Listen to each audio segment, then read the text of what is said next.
Many Iowans are asking, who is Christopher Reed and what is he doing? Well, my name is Christopher Reed and I'm running for United States Senator. I'm traveling the state of Iowa meeting as many people as I can to share with them my ideas and show them that there is a choice this November. Who's Christopher Reed? Well, I'm a father, I'm a husband, I'm a naval veteran, and I'm a small business owner. I'm the average Iowan looking to go to Washington to represent the average Iowan. I would have voted no on the bailout. I do not believe that you can reward bad behavior, because when you reward bad behavior, you get more bad behavior.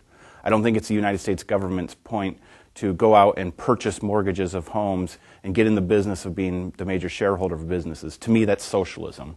And that's taking care of Wall Street, when as an Iowa senator, we need to take care of Main Street. I'm a small business owner. I've talked to hundreds of small business owners around this state, and they want to know their business is just one bad month or one calamity away from going out of business, and they don't hear any politicians clamoring to help them out. This was a big bill of socialism made to bail out Wall Street. As we see the markets going down worldwide, people want to know why. They don't want to just fix it. People want to know why, and it's time that we start to assign some blame. My opponent, Tom Harkin, in 2000, is the co-sponsor of a bill that makes gambling legal for Wall Street entities. According to the Washington Post and CNNmoney.com, the Commodities Future Modernization Act of 2000, first introduced by Tom Harkin, has given Wall Street companies legal gambling rights. The wording in the bill says that these companies are not subject to local or state gaming laws. And CNNmoney.com states in their article that this industry, what it has created is what's called a credit default swap. And this industry has now become the world's largest casino. Wall Street has taken our investments, our 401ks, our pensions, IRAs, they've taken them to the riverboat and they've lost them, gambling amongst themselves. Now, our government is coming to us and asking us to repay their gambling debts, which was our money originally that they have lost gambling. I think it's wrong for us to have to bail those companies out. I think that we should have had responsibility and leadership in Washington. Mr. Harkin's bill, according to the Washington Post, removes all regulation from this practice of credit default swaps between these companies.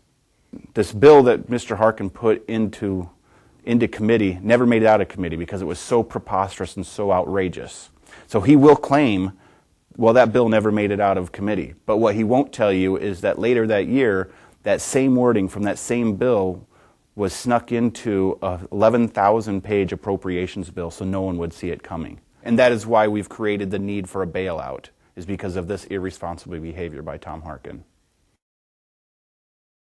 And do you know how they came up with that $700 billion amount? And this is coming from Tom Lathan, who was in on the hearings. The Treasury Secretary and his staff went in to a room and discussed among themselves, and then when the spokesperson came out, the Congress asked them, how did you come up with $700 billion? The spokesman literally said, well, we just wanted a number high enough that would make people take notice. They didn't have that $700 billion pinned to anything. They just wanted a arbitrary number that was really high, that sounded really bad. And that would cause that knee-jerk reaction that we got on that first bill. Now, Congress voted down the first bill, which was 3 pages. They voted it down and the stock market fell 777 points. But the next day, on its own, on a Jewish holiday when Congress was recessed, the market came back up almost halfway. Then the Senate, in its infinite wisdom, adds 450 pages to it and an extra $150 billion. They voted into law, and we've been in a market free fall since then. So they vote for a bill, it goes down, or they vote against a bill, it goes down. This was a knee-jerk reaction to an obvious problem, but seldom is a knee-jerk reaction the right response to a problem. We should have had a cooler heads prevail attitude. We should have sat back, got some experts in, and by the way, they only wanted one answer. The bailout was the only problem, or the only solution they were looking at. They didn't allow anyone else to come in and give any other solutions. My idea, if we had the $700 billion to give to Wall Street, why not lend it to them instead of just giving them a blank check of our money? Because this way they take ownership into it. And if you take, for example, I've got a little analogy for it. It's kind of basic, but it works.